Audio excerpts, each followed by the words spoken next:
Honor that. Can everyone All smile right. and wave, Jeff? What's that? Can everyone smile and wave? Everybody Ready? smile and wave. Smile and wave. Love it. Thanks. There we go. We're getting a picture. All right, gotta do three. So, guys, good morning. Freedom Team. It is great to have you here. If you are a guest with us today, welcome. You're always welcome. We do this every Tuesday with our group. Just an open mastermind. Get more transactions. You know, we're all growing our businesses. We're all in different places in our businesses. I know some of you are brand new agents. Some of you have been around for 2 or 3 years. Some of you have been around for, since the old days here, 23, 25 years. Tim, Kathy, myself. So anyway, this week I'm excited for what we're going to do here. This is going to be a little bit different than a normal Tuesday. Normally we have a specific topic that we're going to talk about, and we kind of break that down and we dig into it. We're going to kind of veer off of that a little bit today with Kacie. Okay. And I want you guys to get your notebooks out and just be ready to take some notes. You're going to pick up a lot of nuggets in this. Okay. When you catch a nugget, put it in the chat. When you have a question for Kacie, put it in the chat or raise your hand. We'll kind of do this a little very interactive along the way, as much as you guys want to. But Kacie just has a ton of things that she can share. She recently did an interview with our CEO, Leo Perea, and I heard that on the EXP YouTube channel. And I was blown away, Kacie, by just what you've been able to accomplish, your background. Just coming, into real estate, really, what, 2.5 years now? Is that right? Well, yep, 2 years and 7 months. There you go. So just over that. Her first 6 months in the business, she did 8 million in volume. Her first 6 months as a brand new realtor. And there's just a ton of things that she's doing that we can all pick up on. Like I said, you're going to get nuggets. So, be ready to write those down. Again, throw your questions in there. But Kacie, thank you so much. I know you're busy. She's down there in South Florida. So anyway, I'm in Colorado. We're coming out of it. 70 degrees today, Kacie. We're like, Oh, I'm going to have my shorts on here in a little bit. So it's pretty hot here. I think it's like 89 degrees right now, and it's gonna cook up even more. wow, there you go. Yep. A gnarly suntan right now. Like I have a Yep. farmer's tan from sitting at a lacrosse game on Saturday. So I was like, let me spare everybody and wear long sleeves so you don't see my gnarly tan. Oh, very good.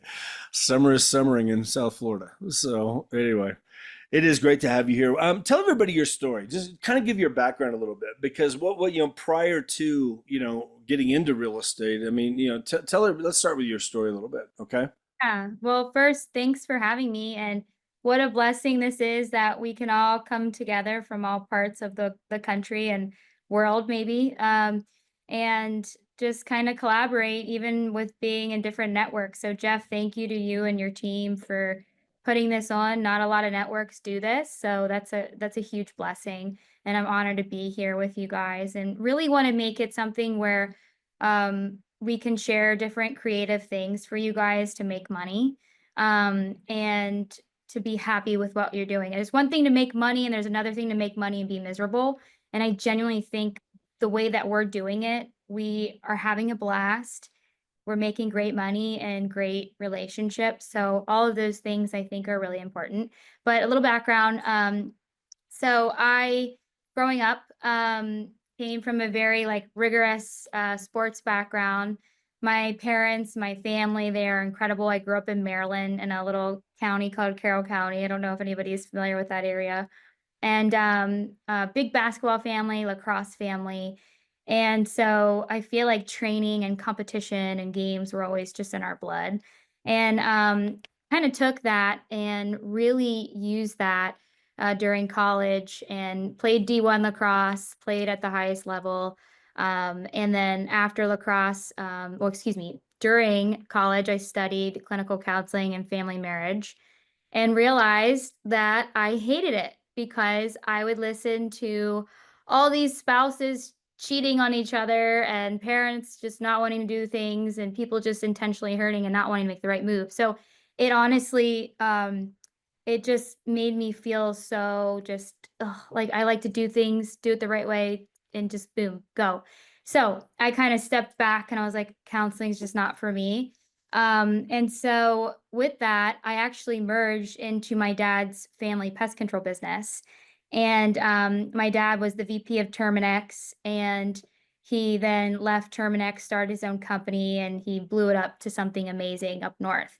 So I had the honor to work side by side with my dad, growing and expanding the company, helping with, client success, making sure that we were EPA regulated, and dealing with realtors and their WDO and WDI reports on a daily. So with all of that, as you guys know, you guys are in these transactions. I'm on the other side on the pest world, dealing with agents and treatment and is the house going to crumble and this, that. And I, from a younger age, realized, wow, these realtors, they're like showing up to these stinky termite treatment and inspections, like all dressed to the nine in nice cars. And I just got a nice ball cap one and wondering, if I should upgrade my Telluride or not. But, they're pulling up in these Maseratis and stuff, and which in Maryland is very nice. And so, um, from a young age, that seed was planted on the real estate side. So I got about 4 years in with my dad, and I was like, Dad, I think I want to transition out. He's like, no, like you're my mini me. Like I want, you're to take the family business. We're to grow it. We're going to do these things. And I'm like, yeah, I don't think so. And so I pivoted and I actually went into mortgages. So my husband and I, we moved while working remotely for the family business. So we were in Florida already, and I went to one of my buddies who was my realtor, and I said, "Hey, I want to get into mortgages." And he was like, "Mortgages? You should get in real estate. Like, be a realtor instead." And I was like, "No, I want to get in mortgages first." So I get into mortgages, end up joining the number one team in South Florida. We crush it. I learned so much, and I was making TikToks and Instagram reels and Facebooks of like how to get a pre-approval and like how to, increase your credit and doing all these things. And no offense, guys, love you to death, but I was the only girl, and everybody else was an older male, and they thought TikTok and Instagram was probably really stupid. But I was getting business from it. And not only was I getting business from it, I was getting realtors that could connect with me and love what I was putting out, and then clients getting pre-approved. So now I am the person giving leads to realtors, right? Not necessarily paying for realtor.com or RESPA or like co-sponsoring on Zillow or whatnot, like genuinely just authentically attracting. And so I became a little magnet with my realtors to the point where they're like, okay, we think you should get out of mortgages and get into real estate. So I got recruited to go to Remax. Um, and that's where I started my real estate journey. So as an agent. So, from there, as walking into being a realtor, it's not very normal looking at me, some young blonde, to have termite and pest control home inspection background with mortgages. Like if I looked at me, I'd be like, yeah, right. Like this girl knows nothing.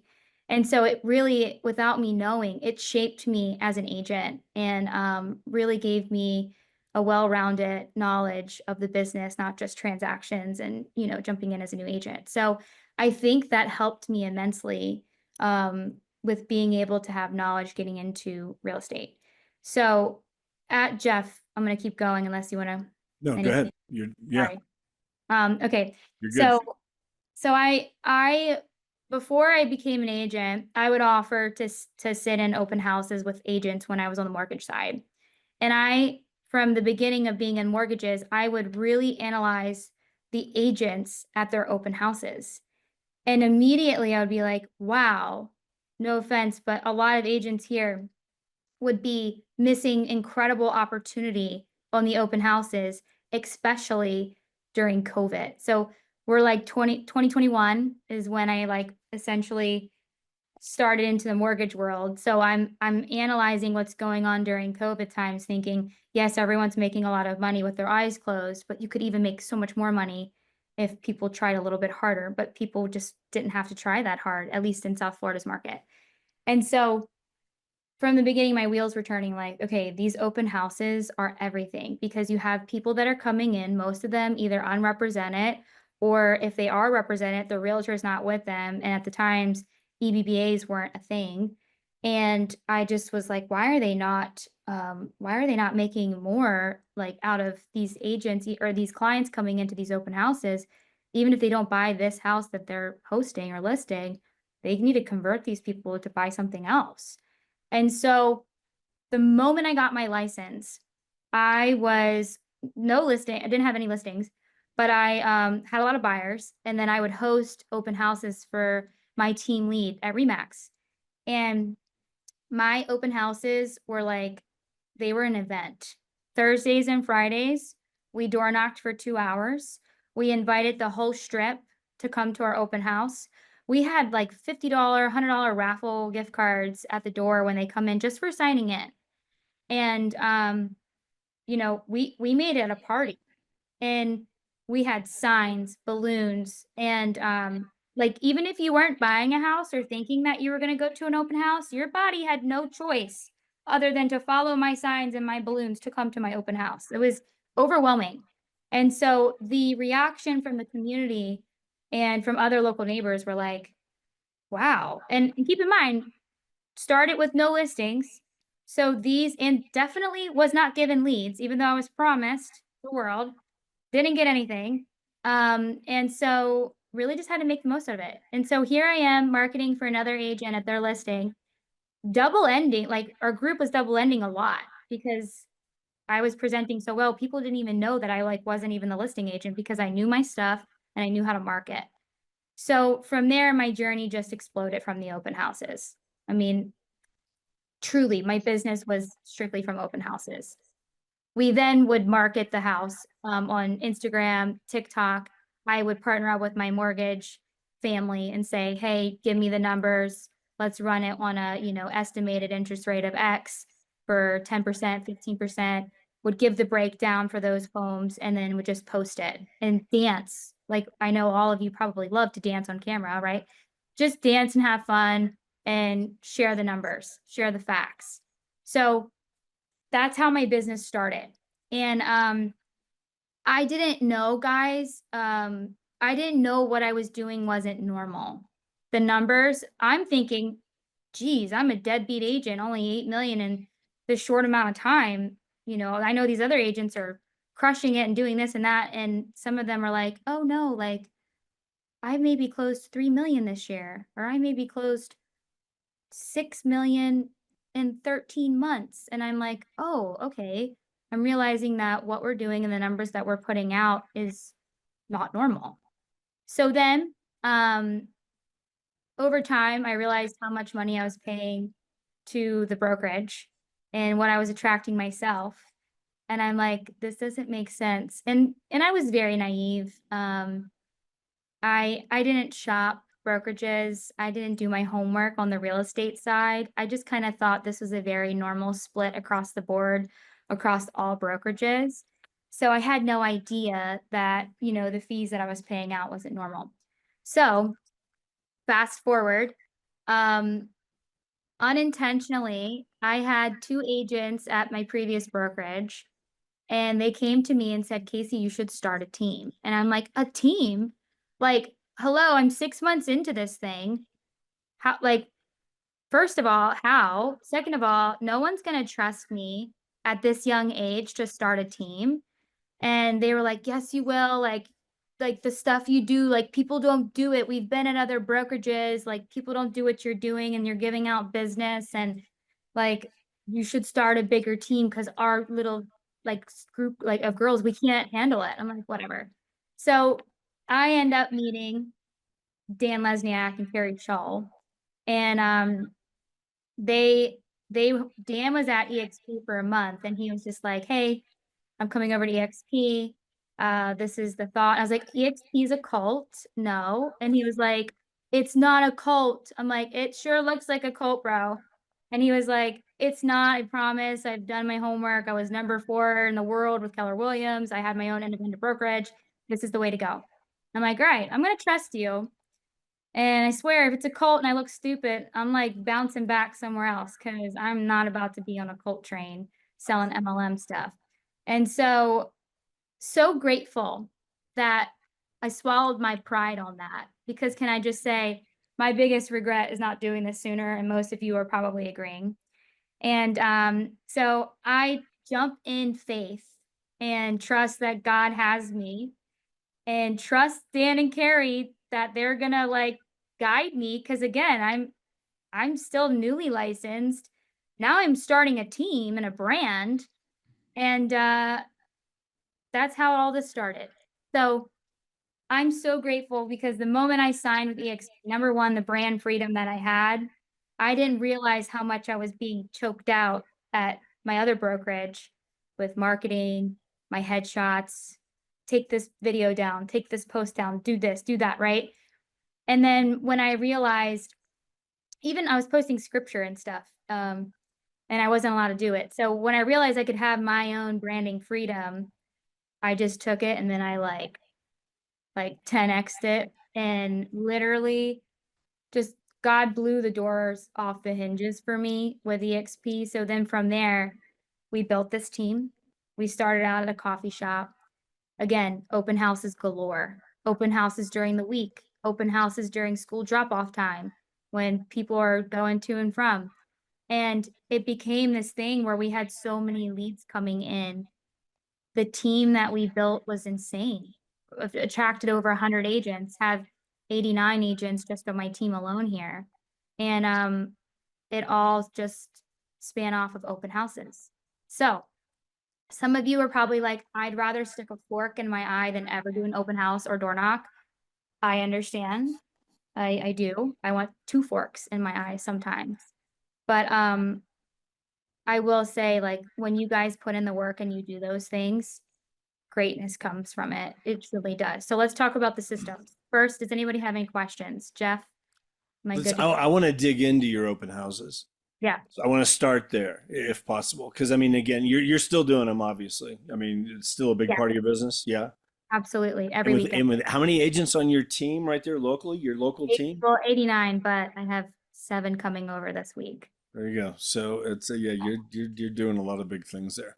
Talk Mm, talk about that. Talk about your open houses. I mean, I'm assuming, are you still using other people's listings and maybe, I guess with that many agents, you probably have enough listings now on your own team. Never mind that. yeah. But you So, started out using your team's listings, because there's mhm, people on here that don't have listings and they're like, well, I sure, don't have any listings. How can I do an open house? I mean, but just absolutely. talk about your whole open house process. Okay, you talked about door knocking for a couple Sure. days prior, but go into that whole system a little bit. Sure. So the biggest thing that I feel is very important is the pre-marketing for your open house. So number one, the best way to generate a crowd is that open house needs to start getting marketed on a Monday. So if you're going to do an open house on a Saturday or Sunday, first step, we come in Monday morning, those open houses are getting launched into MLS for times, and going active. And then we create a Canva worksheet, which EXP, they pay for Canva now for us. So there's a ton of little templates in there.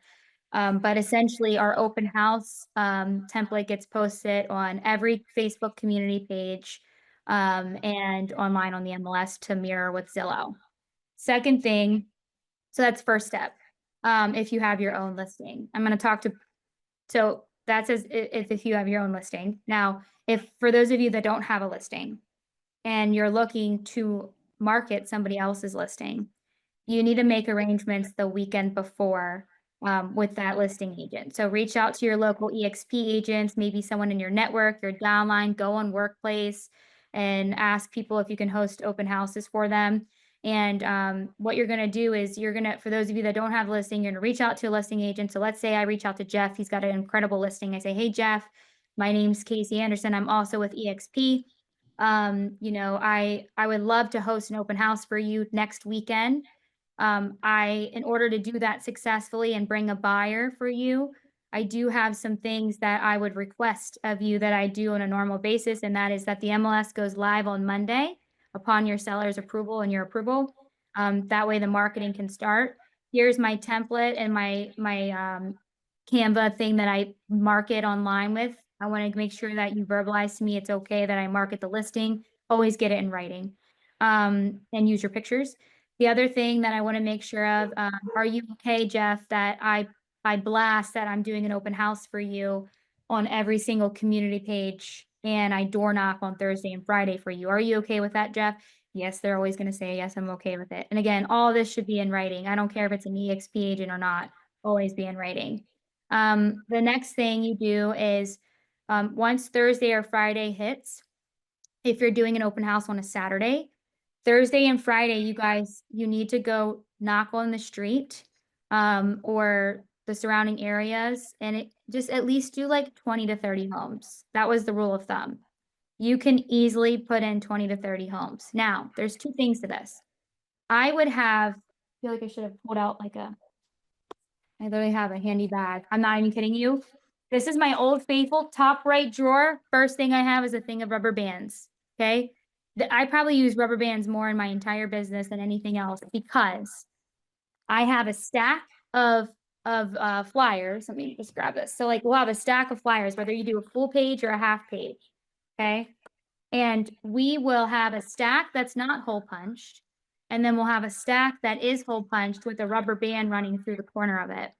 So the people that answer the door, we give them the one that's not hole that doesn't have a rubber band on it. And we say, hey, how are you? My name is Kacie. I wanted to personally invite you. I'm having an open house at 4000 Northeast 22nd Ave.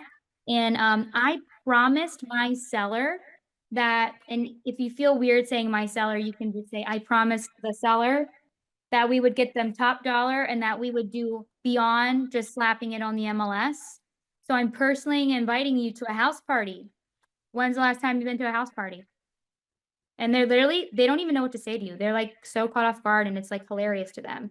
And they're like, a house party? I'm like, yeah, a house party. We're gonna have drinks, food, and there's gonna be a gift card, either Publix or Whole Foods. So if you sign in, we're gonna pull the winner either at the end of the open house or on Sunday at 4. If you're doing 2 open houses, I always do the raffle on Sunday at 4 o'clock. So then I say, I want to personally invite you. Even if you don't want to buy it, please come because you might have a friend, family, coworker, or somebody in a Facebook group that might want it. And I would love for you to see it so you understand what's going on in your neighborhood. People love it. They love it. And the conversations that generate from it are incredible. And I would love to share, Jeff, if I text this to you, can you put this on the screen for me while I'm talking? Yeah, go ahead. I had a crazy deal from door knocking and hosting an open house. I'm gonna send this to you right now, Jeff. Okay. Sorry, House guys. party, guys. It's not an open house. It's a house party. Doesn't that sound so much more? It sounds so much better. Of course it does. Oh my So god. Yeah, much better. come to my house party, bro. So, okay, here you are, Jeff. Let me send Okay. this to you. So, sorry, my ADHD. Clearly you'd think if I could play Division I sports, I could talk and send a screenshot at the same time. That Right. line right there too, when you're knocking on doors, I promise that I would get the seller top dollar and all that. I mean, it's like you are planting a seed for every single person in that neighborhood that Casey's the person I got to use when I sell my house a year from now, or 6 months from now, or 3 years from now. Yeah, I mean, and like obviously with your flyer, you have everything on it. The biggest thing though that we've incorporated, it's not on this flyer, but it's on another flyer that I'm happy to send Jeff and he can text it out to you guys. I have a QR code that's linked to my luxury presence website. So it shows my exclusive listings and then you can search your IDX from my website. So I never put a price on my flyers because I want them to be like, wait, what was that price again? Or what was that flyer? Or what was this? So because I never want them to get all the answers that they're looking for on the paper, I want them to be able to scan my QR code and come to my website. So I never put the price on the open house flyers ever. So from there, we invite these people, right? And they literally, number one, they don't know what to do with us. Number two, this sounds kind of shallow and I'm sorry, please forgive me. But you never dress down when you're door knocking. I am always in heels, specifically wedges. Guys, use your discretion. You might not want to be in wedges or heels, maybe not, but you should be presentable. You shouldn't be in yoga clothes. You shouldn't be in sweaty clothes. You should still be looking presentable when you're door knocking. So everyone look at the screen really quick. If you're distracted, I would love for you to come back in and take a look. This is a review I just got 2 weeks ago. We met Kacie at an open house and realized she went above and beyond to provide information and resources to help guide us on our current home projects. Soon after, we had her secure rental prospects for not one, but two of our investment homes. Everything she did was professional, knowledgeable, fast, and with a smile. Kacie was available and responsive all the time, something hard to find in the industry. We had multiple transactions going on, then decided to list one of our multifamily homes with Kacie. With Grace, she was consistent, organized, and was able to negotiate terms to open escrow. Sorry, I'm blind as a bat. To open escrow on the first offer that came through. We are extremely thankful to Kacie and her team for exceeding expectations and delivering excellent results on all of our real estate transactions. If you are searching for a genuine gem real estate professional, we respectfully recommend Kacie. So here's the thing about that. This client, who I have no idea, right? I'm knocking on their door and I'm saying, hey, how are you? Same thing. I want to invite you to my house party. It's on the street or it's on the corner. And they're like, house party. And they're like, did you just move here? And I'm like, no, but I'm selling this house. And like I said, I'm determined to get my seller top dollar. Because two things, right? I want you guys, same thing. I want you guys to come see it. Maybe you have family, friends, investors, whatever that want to live on the street. Or maybe you just want to understand what the value is of the home. So you're updated on what the market is looking like and what that home looks like based off of the price that I'm asking, blah, blah, blah, right? So for them, they turned it into an educational piece with the review I just shared with you guys. So those clients are very seasoned investors. I had no idea the kind of money that they had. I just knocked on the door being myself. Turns out they had two agents that they worked closely with.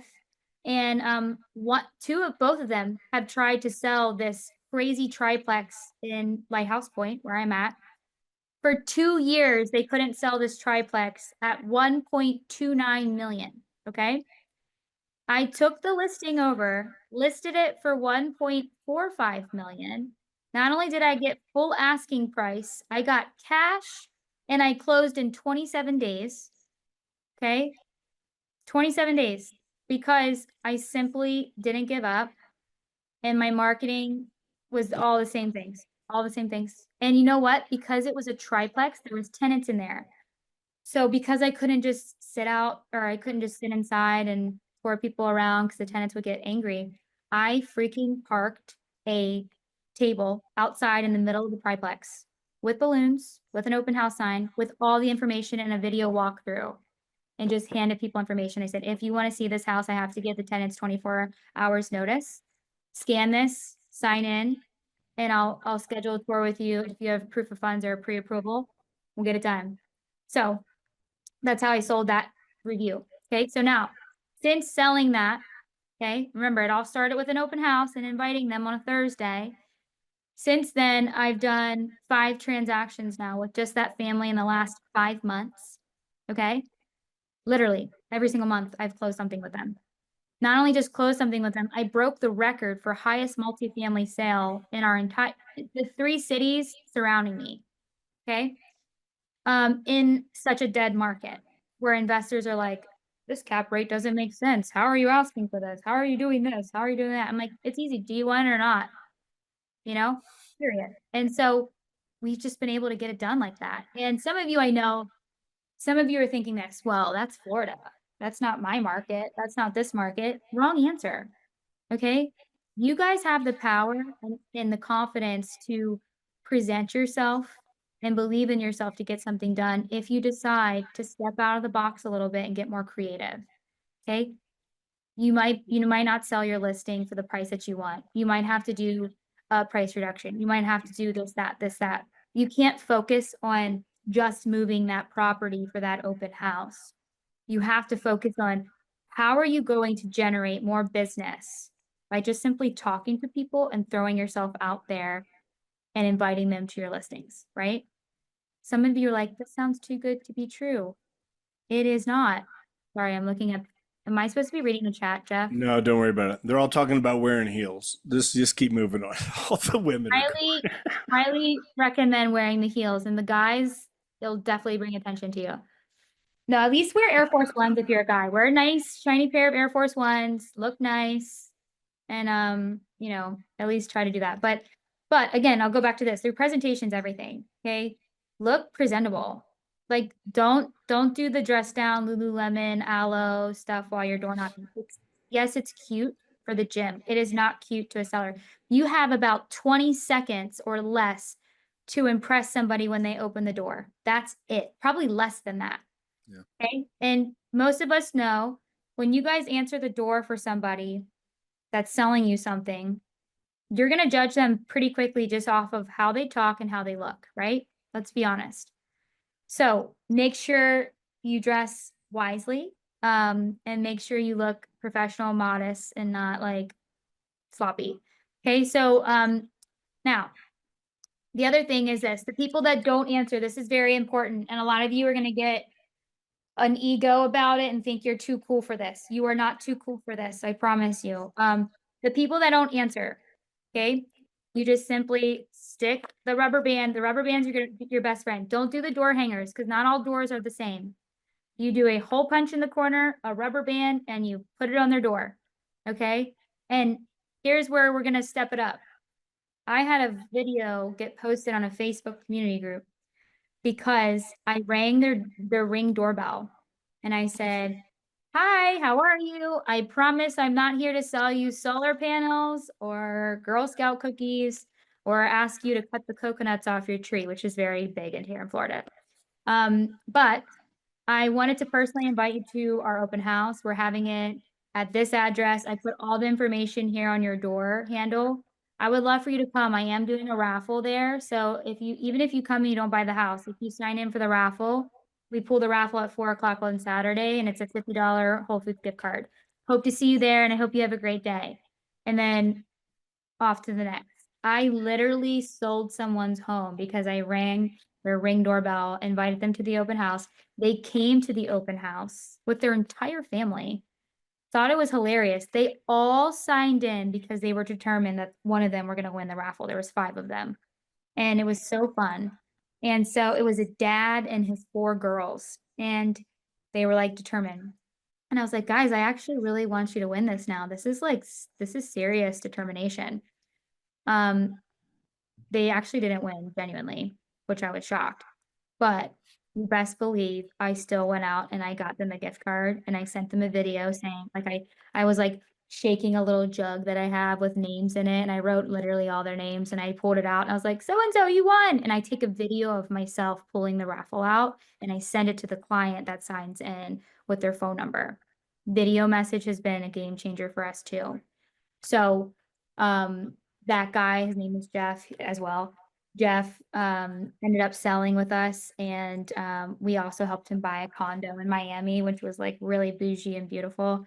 So I got 2 deals out of that and they have, I'm sure if you go on my Zillow, you can see the review, raving review. I mean, raving reviews. And so even just by a video message, guys, can you imagine if I didn't do that video message, they would have never come.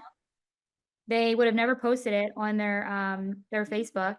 And then he said, "I literally hired Kacie to sell my house because she left this video message on my door." And I thought, wow, no realtor does that.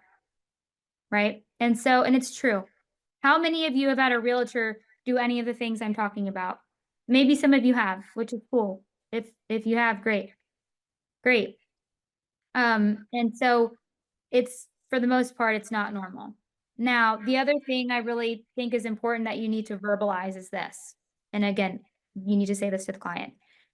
You need to say, Mr. Jones or Mrs. Jones, that's my go-to example line. So, Mrs. Jones, listen, I promised the seller that I'd get them top dollar, and I also promised them that I would get their property seen. Right now, more than ever, we are in a market where agents, they're getting lazy and cheap on their photos. They're shooting photography and videography with their phones. They're just slapping it on the MLS, hoping that and praying that someone comes because they stuck a sign in the ground and look at me, I just listed, even though it's not going to move because I overpriced it. No, none of that's going to work. So my ways are different because I'm out here hustling and I'm out here making sure that this property is getting seen and it's going to get traffic. And so when you guys verbalize that to clients, it's so important because they're never going to forget you. They're never going to forget that you knocked on the door and they're saying all the things that people are thinking. And that's like honestly the biggest thing that I want to like pivot to is we don't realize how much people love us by speaking the truth, right? So, my next point is when you're in your next listing appointment, okay? How many of you have been in a listing appointment in the last 3 weeks and you didn't get the listing? Anybody on here? Be vulnerable. Or maybe you didn't get the listing yet, okay? Or maybe you got the listing, but it took like pulling teeth to get it, okay? When you're in a listing appointment, you guys have to speak truth to the client. And that truth has always helped me convert at a higher rate because that truth is this. Mr. Jones, listen, you can have an agent that's going to pitch you the moon and give you a 1% listing commission. You can have people that are going to pitch you the moon and give you 2%, okay? 2.5, 3% list side, whatever. The difference between them and me is this.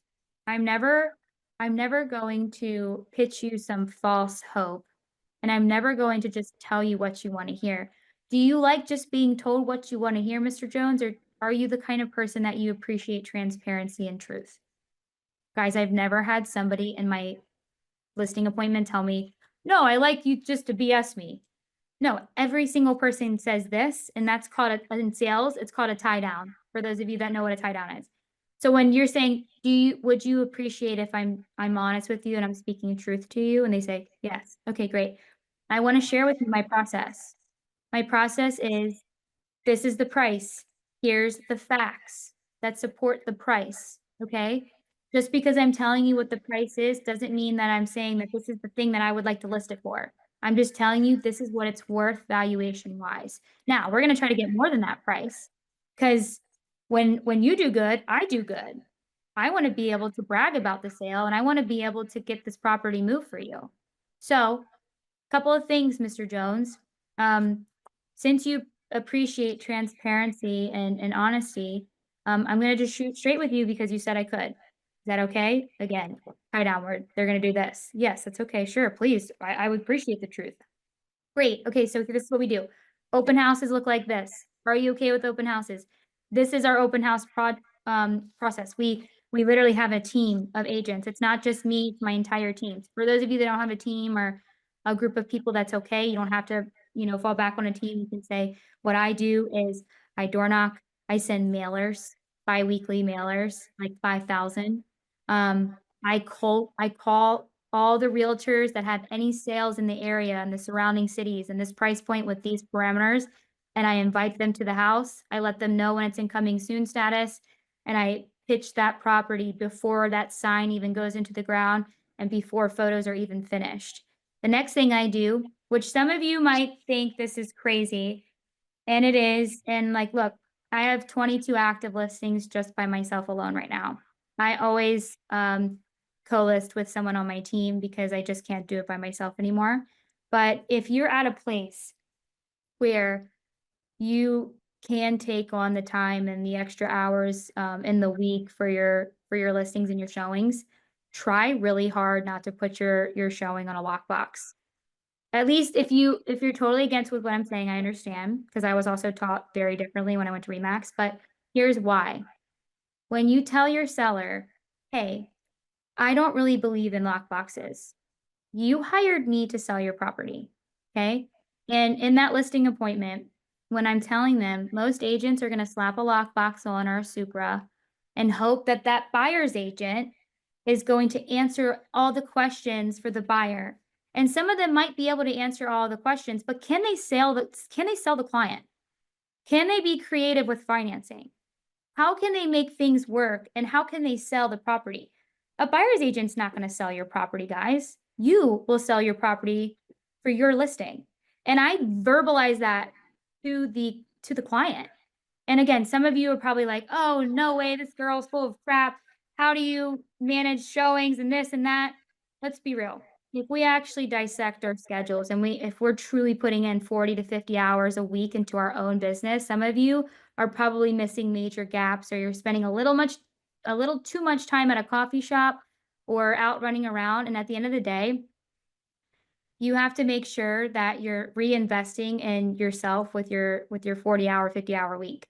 So, is there opportunities where you're not going to be able to get that showing because of the lockbox? Yes. I would say hire a showing agent that you're close to or that you know to show your property for you if you can't, or reschedule a time that you can. Because yes, lock boxes are okay for some listings, but again, when you're promising your client that you're going to show up and answer those questions and be creative with the buyer, that seller is going to feel more comfortable with you. Okay. Now, some of you that are like, no, I'm pro lockbox, no way, this, that. Okay, let's pivot then. If you are going to promise that you're going to put a lockbox on or a Supra and you're going to tell the seller that, then you have to come up with a game plan of what's your follow-up game. Okay. Well, you have to have a list of questions to the client, not just in a listing feedback form on the MLS, but you have to have a list of questions that you present to your client that you demand answers by text or email or phone call. So you're giving that feedback back to your client. Now, I can say this, and I want to empower you guys with this. I truly believe that if I can do it, you guys can do it as well with showing up more with your listings and being present. I can tell you 100% just by me doing this. It's crazy to me how incompetent, and I'm saying this respectfully, the buyer's agents don't do their due diligence. They print this MLS sheet out, don't even read it. Come into your listing asking or thinking they know all these questions or answers to the questions. And when the buyer is asking questions, they're like, yeah, I don't know. Let me like, do you know how better it is for you as the listing agent to answer those questions and or to say, hey, you know what? If that's a problem, I'm sure my seller would be willing to give a credit of X towards that for you, right? Buyer's agents aren't thinking that, not that they're not. Some of you are strictly buyer's agents. I'm sure you do a beautiful job. But a lot of buyer agents are not doing that, right? So those are some things that have just personally helped me win listing appointments and win the buyer. Even when their buyer's agents are not quick on their feet or trying to be like, well, I can't afford it because of the interest rate of this, but I love the house, but only if I could do this. You guys have to be quick problem solvers and you already have to go through all of the things that could potentially be an objection so that you can move your own listing and show solutions to the buyers and the buyer's agents. If you go on my team or my Instagram and you look at the agents that are on my team, so many agents that I've done deals with on the other side have come over just because of the way I handle myself and their clients when they walk through my listings. And they're like, wow, that's genius. Like, that's a great, seller concession to buy down the rate to save my client $400 a month or this, that. Like, that's smart. Didn't think of that. And you'd be surprised. Like, we just assume everybody knows the same thing and they don't. And that's okay. Like, people just, they're not getting coached in leadership in different aspects of their business. But we are, and you guys are, and you're an incredible network. So I do think it's very important for you guys to show up for your sellers in that way. And you're going to win more listings when you're verbalizing to them that you're willing to do that. Now, how many of you would be willing to say that to your seller, just out of curiosity? How many of you are willing to say, I'm going to show the property every time there's a showing request? Okay. For those of you that raised your hand, how many of you have actually verbalized that to your seller? Truthfully. It sounds obvious, right? Of course my seller would know I would show up. Guys, the seller is most likely interviewing other agents, and those other agents are not having these conversations of, guess what? Other people are going to slap it on the MLS and put a Supra and a lockbox and hope it sells, and they might leave your lights on, and they might crank your AC low and then or not lock your door all the way. That's not me. And that's why I charge 3%, and that's why I will not go below 2.5 because guess what? I'm showing up. So when you guys when you verbalize that, I mean, the listing agent, now their gears are spinning. And then you know what I say to them? If I know I'm up against other agents, I say, I would challenge you to ask your agent a couple of questions. Get a paper out or get a notebook or get your notes section out on your iPhone. And they're like, okay." Like, they're not used to now me giving them some type of homework. And I'm like, "I want you to ask the other agents that you're interviewing. These are very important, Mr. Jones. I want you to ask them, are they gonna put a lockbox on the property or a Supra? Okay. Are they gonna be showing your property every time? Okay. Are they willing to do open houses every weekend with whether it's yourself or somebody in your team or your network? Are they willing to pay money up front for photos? Not just cheap iPhone photos, like real photos, drone, location. Okay. And are they willing to be creative and are they able to vet any financing that comes through when they're offering a offer on your property? Are they willing to vet that client and do they know how to vet the client? Because I can tell you right now, this market cannot afford for you to accept an offer only for you to fail during the loan approval period to show, oh, active, pending, under contract, back to active. We do not have time for that. You need to know that your agent knows how to vet these financing offers that are coming through and across your table. And they're literally like, "Yeah, you're right," because there is nothing worse than that. And for those of you that don't know how to do that, DM me. I'm happy you guys can easily jump on one of my Monday morning trainings. We talk about how to vet your contracts, how and or contact Jeff, right? Like you guys have to know what to ask for when somebody is financing because I'm telling you, it's easy for these loans to fall through, especially in the shifting market, especially with rates being the way that they are. Um, you have to give your seller confidence that you know all aspects of the business, not just marketing. And so when you can verbalize that, if you don't know how to vet offers that are financing and you don't know how to ask for DU and you don't know how to talk to a lender, you guys need to learn because once you have mastered it and learned it and you can present to your seller and say, this is what I can do. And then you ask your seller, hey, I want to encourage you, Mr. Jones. Listen, again, get your notes out. I want you to ask these questions. Ask the client, how are they vetting, offers that are coming through on conventional, FHA, VA, DSCR, foreign national? How are they vetting these loans? It sure does look nice on a contract. Quick closing, loan approval, maybe 21 days, this, that, 5 days, 7-day inspection period. All of that is a bunch of hoopla. It doesn't matter. The only thing that matters is that you have that loan approval and you have a passing DU. And if you don't have those 2 things, then your listing agent doesn't know how to vet a buyer, and that's very important. And so again, these are conversations. I know it sounds firm, but you have to be firm in this market and you have to speak truth. And you guys also have to be confident. You guys know this more than anything. If you are sniffing out a listing agent that's not being confident, you're not going to trust them to sell your property. You've got to have confidence. And so those are some things that, has really helped me. Jeff, sorry, I kind of went down a tangent, but No, no, no. all crucial. Rock solid stuff. I do want to open it up. Any kind of questions, comments, thoughts? I mean, it definitely gets me thinking. We've talked about it on here, guys, before in terms of just, you've got to, why should a seller hire you? They're interviewing 5 agents. What is it about you that makes you the one? You got to be able to connect with them, but there's got to be more than just, well, I really like this guy. It's that's part of it. But you've got to be authentic. I think but you've got to, what makes you stand out. And Kacie, everything you're saying is like, here's what they've met with 4 agents. They meet with you. It's like, my goodness, like, how could I not go with Kacie? You got to find those ways, that make you unique in that sense. Because everybody out there's everybody's doing the same thing. But then you come in with a little bit of a different twist on it or something a little above and beyond what they're hearing from everybody else, and you're the one walking away with the paperwork.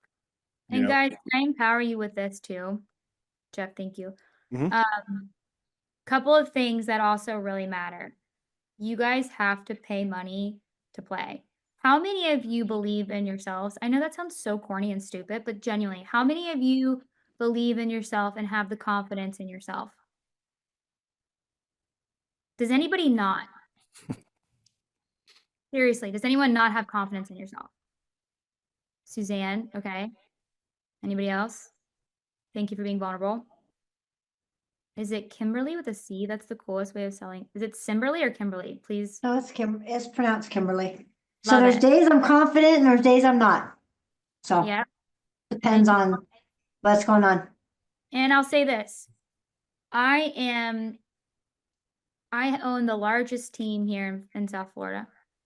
And I'm surrounded by absolute goats, like greatest of all times. They've been doing this for longer than I've been alive. They've been ranked year after year, voted best group in our town, this, that, this, right? I'm against real estate giants here in my community. And I'll say this vulnerably, but the other thing is I'm in South Florida. There are so many beautiful men in here. And so feeling like, okay, I'm going up against really beautiful people. They're been doing this longer than me.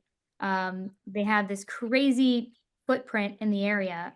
So there's times where I know like I need my confidence and my knowledge to show up more than ever because I'm against giants. And I think the first thing that allowed me to start winning quickly was just simply believing in myself and having the confidence and showing up. And I want to encourage you guys when you let your yes be yes, when you show up and you do what you say you're going to do and you're consistent, people are going to see it. They're going to feel it and they're going to choose you. The first thing you got to get over is like you don't have confidence in yourself and you're unsure, go freaking role play with somebody else until you have that confidence. Okay? Because that's the first thing that you guys need. Now, pivoting as far as marketing, as I was kind of seeing some of the chat about the signs. Mhm. We have all kinds of signs.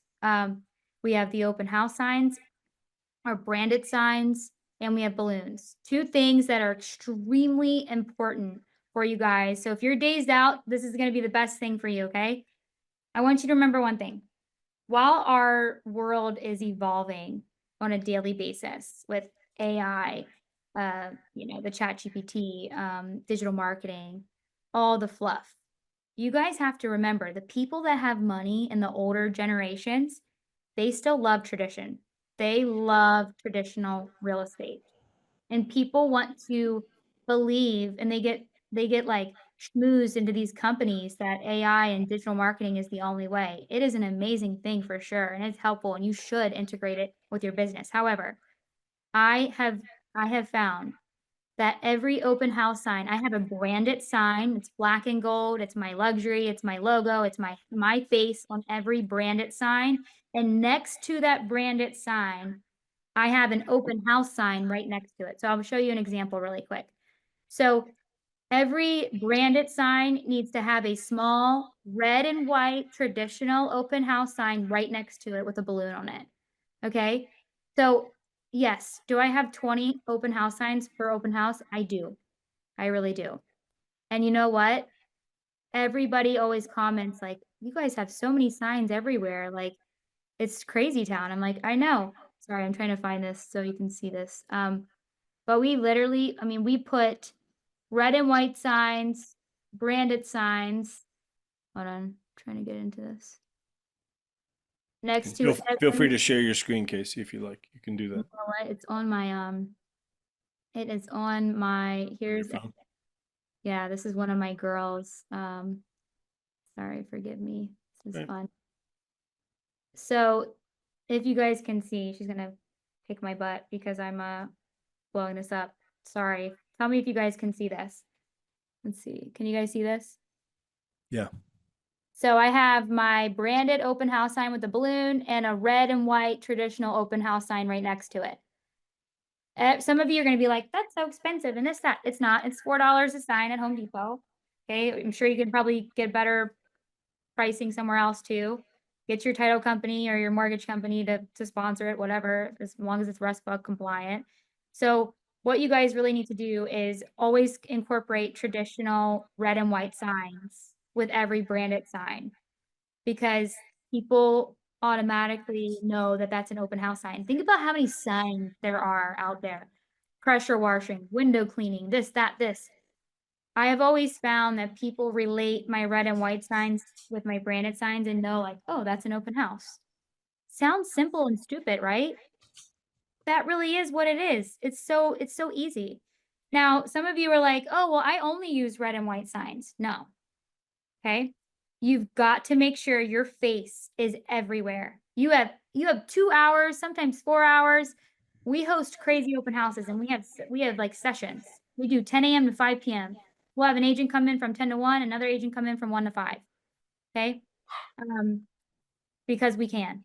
And some of them sellers don't want you in there that long. But for those open houses, your sign with your face is being seen by thousands of people in that span of time going down a road. Okay? So every opportunity that you guys are doing something, if you're using the red and white signs, you got to pay to play. You got to pay for those signs to be in the ground, showcasing you and your company. So that's number one, biggest thing that I learned early on from Tim and Julie Harris, that branding and marketing you is key. So any Very more good. questions? Marcelina, you want to unmute yourself and just ask your question that you put in here? There you go.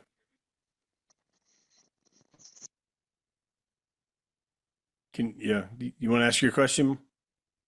Nope, we're not hearing you. I'll ask it. Let's see. He was asking, do you do an open house each weekend that you have the listing? Absolutely. And this is where I say having a team or having a co-agent is crucial. Even if you guys have a listing and you can't be at your open house.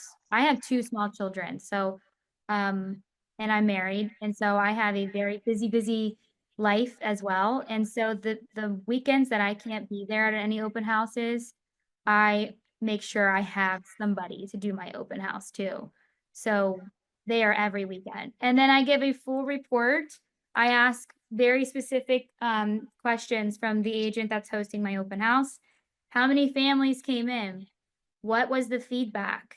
Okay. And something else that we do with every open house, this is also, sorry, I know it's 12 o'clock, Jeff. You're Do I good. have You're good. one more minute? Yep, you're fine. You're fine. I'm going to encourage you guys to do something very specific. Can I share my screen? Yeah. Mm-hmm. Okay, let me see here. So 2 things. Oh, wait, sorry. Can you guys see my screen? Yep. So every single open house, I have a folder. Let me grab this folder. Hold on, excuse me. Let me grab this really quick.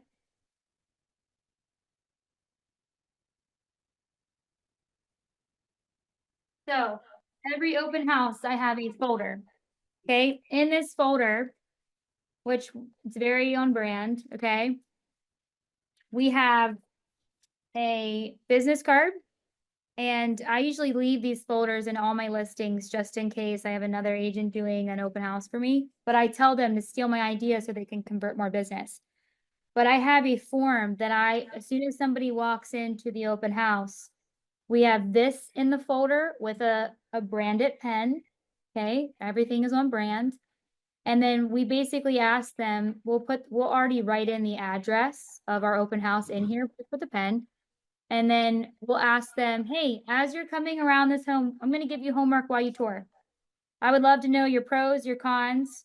If you were going to offer on this home, how much would you offer? And then any questions that you might have throughout as you're touring the home. Okay, so these feedback forms are in every single folder for when people come through my open house. Okay, the next thing that we have is a buyer's roadmap. Okay, how many of you already used the buyer's roadmap in your from EXP? Anybody? Anybody using that? Nope. Okay, so Yes, we are. You are? Okay, there you go. Somewhere. okay, so this is your buyer's roadmap. Really good. Yep. This is also in our folder. So this is on the left side.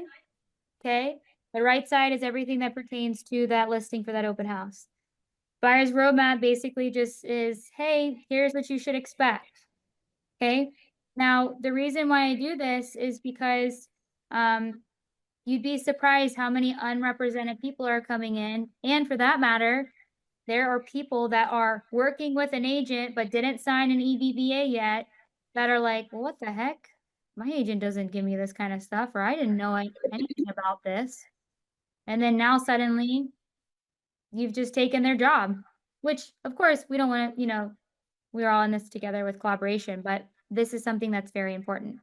The next thing I have in there, again, I never put price. I always put scan QR code and details about this home. So we'll put the description here, the address, we'll put the, what's going on with the house, the property features, some pictures, because let's be honest, when you guys print out an MLS sheet, it's such a snooze fest. It's so just like too much information, tiny, tiny font.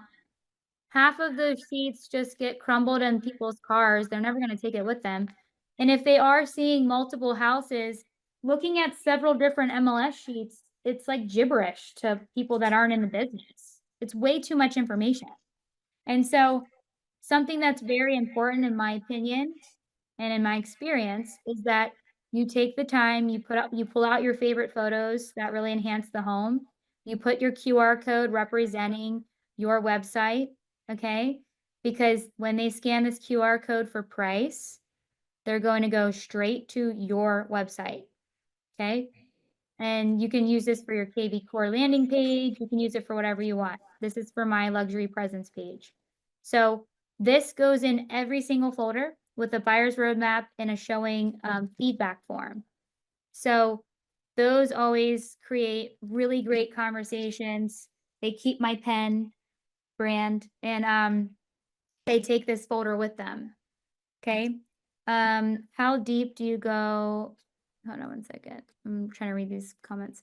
How deep do you go in the actual sign-in process? Really not that deep. I just basically say, I do share about the new NAR law. I ask them if they have an agent, and I am very respectful. That's one thing I want to really preach on is don't be a slimy car salesman agent. Okay. If they flat out say, yes, I have an agent. Yes, I sign with them. Great. Why don't you do this? You put your agent's information in there. I will send your agent everything over. And I follow up with that agent. I let them know, hey, your client came through. I told them not to give me their information. I just want to share this with you. Would love to know their feedback. So if you could communicate with them and let me know. I've gained so many agents just in my team alone because they love the respect. And they've come over. So the sign-in process is pretty simple. It's, hey, sign in, this is the new NAR lawsuit that we just went through. So most open houses, they should inform you of, what's going on. And then from there, we already have printed EBBAs for both just a single showing and if they want to commit to us. The other thing that we have is, like I said, the raffle tickets are a big thing. So we say, make sure your email and your phone number is legible because we pull from that list every single weekend to give you a winning raffle gift card. So if we can't read your phone number or your email, you're not getting the $50 gift card if you win. And they're like, so I've had even some followers that just come to our open houses to sign in, look at the house, try to win a gift card because we post it on social. Do you go live on social media when you do your raffle? We used to, Okay. but we actually, instead of doing that, we take a video of us doing it and then we send it to the winner. Okay. Or we'll send it to the winner. Or we'll send personalized videos to all the other people that signed in. And it's a pretty generic video. We're like, hey, Tracy, it's Kacie. Thanks for coming to my open house. I'm like, literally, the phone is in my face as I'm turning off the lights. I'm actually just turning off the lights in my open house. I would just wanted to thank you for coming in, kind of put a face to the name again. I know you're probably seeing other open houses. So even though I'm ending the open house now, I just want you to know, my work is not done. So if you have any questions, feel free to reach out to me. If you need another showing, I'm happy to align my schedule with you. So thanks for taking time out of your precious day to come see us. I hope you have a great weekend. And then I send that video and I try to make it generic so that way I can just send one video to all the people that signed in that didn't win the raffle. And people always love it. I've gotten so much business from it. That's a great little tip, guys. Video messages, video text to people. Just nobody does it, but when you do it, again, name and a face, and they connect with you with the video. It's a simple thing. New Mhm. leads coming in, rather than just here's the generic text that goes out and the generic email, and send them a quick video. Hey John, saw you were looking, at that 123 Main Street on my website. If I can answer any questions for you, let me know. Have a great day. I mean, just And anything like that. That's just that personal video to them. It's like all of a sudden, it's like you stand out above every realtor in town. and I don't send an additional text. I literally I just send the video. Because think about it, if you guys are getting some random video, you're gonna be like, what the heck? Yeah. And but this truly, I know we gotta go and I have a meeting, but I'll just say this, like, this is truly, I don't usually get in this deep, Jeff, especially when I'm doing like So generic good though. Thank tasks. you. I try to keep this internally, even with just my own network, but obviously, we're all in this together with EXP. Sure. So I hope and pray you guys just implement some of these things for the next 30 days. And I'm telling you guys, your business will double truly if you really stay consistent to it. So Yeah. I'd love to follow you guys on social. I do post some tips. So if you guys want to follow each other on social, I'll put my Instagram name in here. I'm pretty quick to respond, but would love to connect with you guys on social because I want to follow you and see what you're doing on social and if you're implementing, and I think it would be super fun. So I just put my IG in the chat. Would love to follow you guys back and just check in on you guys. And if you ever have any questions, super happy to help. Well, Kacie, it's easy to see how you've been so successful so fast. I mean, 8 million in your first 6 months in the business, unheard of, whatever. I think you doubled your business in 24 from what Yeah. you did in 23. So last year I actually, just by myself, I closed at 57 million. Wow. And I ventured into commercial because commercial agents, I guess, don't answer their phone. I didn't know that was a thing down here. So suddenly I had commercial people being like, Kacie, can you help me with this commercial deal? I'm like, really honest with you, I'm not seasoned, but I'll figure it out. We have a commercial division and I know I'll figure it out. So I've closed crazy commercial deals this past year and tons of off market. And it's just because I answer my phone. And Yeah. so It's awesome. Guys, did you get some good nuggets today? Good things? I mean, hopefully you got some great stuff. I mean, it was a whole different format than what we normally do. Kacie, seriously, I know you're busy. Thank you so much for yes, taking thank time you. out of your day to spend it here with us. So, guys, this recording will Great be up and info. available probably tomorrow. Okay. It'll be on the EXP Freedom Team YouTube channel on our workplace page. Feel free to send it out to people that you want to share this with, whatever. It's available for everybody. So, guys, thank you so much. Kacie, have a great day. We'll see you guys soon. Okay. Thank you, Take care, Kacie. everybody. Thank you.